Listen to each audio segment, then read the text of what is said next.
नमस्कार, मैं योगेश राणा। एकाएक योगी आदित्यनाथ के उत्तर प्रदेश मॉडल की बड़ी चर्चा शुरू हो गई है।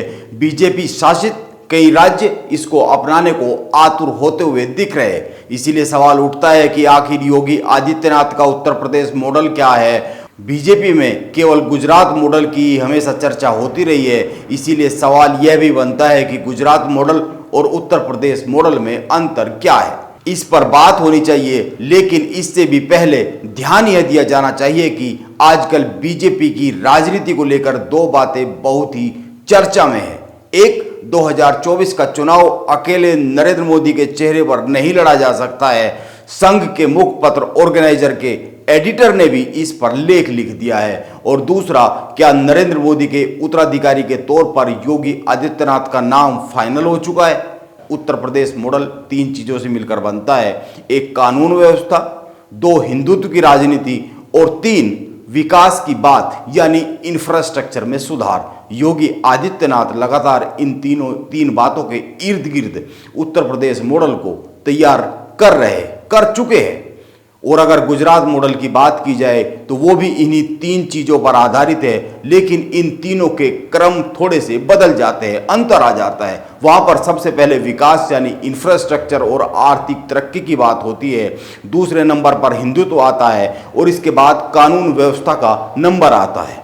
यानी बात साफ है। आप ध्यान दीजिए, मध्य प्रदेश और उत्तराखंड जैसे राज्य भी उत्तर प्रदेश की बुलडोजर कल्चर को अपना रहे हैं। बुलडोजर कल्चर यानी कानून व्यवस्था को सर्वोपरि रखने का एक सिंबल है, जिसे योगी आदित्यनाथ ने पेश किया है। गुजरात मॉडल में इंफ्रास्ट्रक्चर सबसे पहले नंबर पर आता है, लेकिन उत्तर प्रदेश मॉडल में कानून व्यवस्था नंबर 1 पर टिकी हुई दिखती है। योगी आदित्यनाथ की इसी बुलडोजर नीति पर सबसे ज्यादा सवाल विपक्ष उठा रहा है। जिस पर ज्यादा सवाल उठते हैं, यह समझना चाहिए कि वो सबसे ज्यादा चर्चा में है और विरोधी उसी से सबसे अधिक घबराए हुए हैं।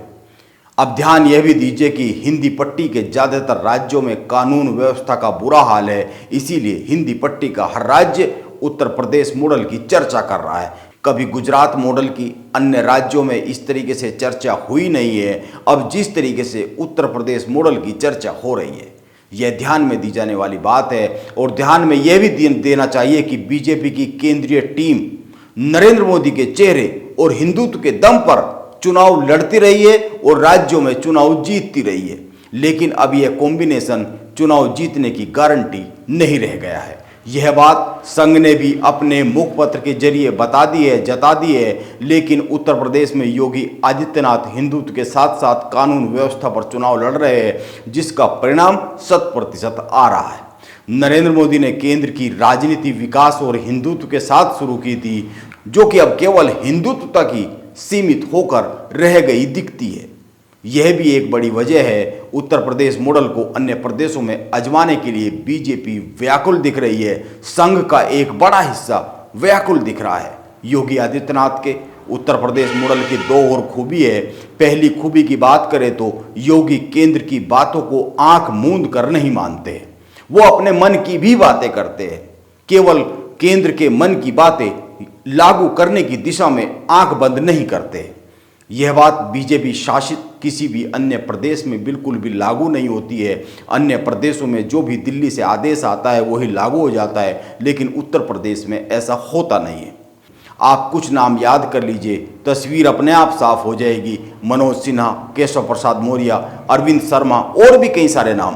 पिछले 6 साल में दिल्ली और लखनऊ के बीच में कई बार तनाव की खबरें आई है और तनाव कई बार बढ़ा भी है। और हर बार योगी ही 21 पड़े हैं, वो एक बार भी 19 नहीं पड़े। मौजूदा समय में बीजेपी के पास केवल योगी आदित्यनाथ ही ऐसे नेता है जो मंडल और कमंडल दोनों की राजनीति को साधते हुए दिखते हैं। वो भगवा परिधान पहनते हैं और गोरखनाथ पीठ के पीठाधीश्वर है। इस पीठ की जो फॉलोइंग है वो पिछड़ों में बहुत अधिक है। उत्तर प्रदेश में अब मुलायम सिंह यादव और कल्याण सिंह यादव जैसे कद का कोई नेता बचा नहीं है जो पिछड़ों का बड़ा नेता हो। और मायावती का आधार भी दलितों में सिमट चुका है। योगी आदित्यनाथ मंडल और कमंडल दोनों की राजनीति में मौजूदा दौर में उत्तर प्रदेश में फिट बैठते हुए दिखते हैं। कई लोगों का सवाल तो यह भी है कि योगी बीजेपी में नंबर 2 तो बन चुके हैं, लेकिन वो नंबर 1 कब और कैसे बन सकते हैं। इसके उत्तर में एक बात ध्यान में लानी चाहिए, 2017 में अचानक से ऐसा क्या हो गया था कि योगी आदित्यनाथ को मुख्यमंत्री चुनना पड़ गया था। उत्तर प्रदेश में करीब 15 साल बाद बीजेपी की सत्ता वापसी हुई थी। 2017 के पहले योगी आदित्यनाथ ने किसी नगर निगम की कमान भी नहीं संभाली थी, लेकिन अचानक से उनको इतना बड़ा प्रदेश सौंप दिया गया, और जिससे वो प्रदेश सौंप दिया गया जिससे दिल्ली की राह निकलती है, दिल्ली की सत्ता की राह निकलती है। अचानक से उनको क्यों चुना गया, इस सवाल का आज तक बीजेपी कोई सटीक उत्तर दे नहीं पाई है। योगी आदित्यनाथ की उम्र अभी केवल 51 साल है, उनके पास बहुत समय है। यह तय है कि बीजेपी 2024 में सत्ता में आती है, सीटें घटती है या बढ़ती है, इसके बाद भी प्रधानमंत्री नरेंद्र मोदी ही बनेंगे। लेकिन 2024 के बाद बीजेपी में बड़ी तेजी से बदलाव शुरू होने वाला है, क्योंकि आरएसएस ने अपने मुखपत्र द ऑर्गेनाइजर में साफ साफ उसके माध्यम से संकेत दे दिया है, बीजेपी को आगाह कर दिया है कि प्रधानमंत्री नरेंद्र मोदी का मैजिक और हिंदुत्व का मुद्दा और इससे बना हुआ जो घालमेल है वह चुनाव जीतने के लिए अब पर्याप्त नहीं रह गया है। चुनाव जीतने के लिए क्षेत्रीय लेवल पर मजबूत नेतृत्व और प्रभावी कार्यशैली भी जरूरी है।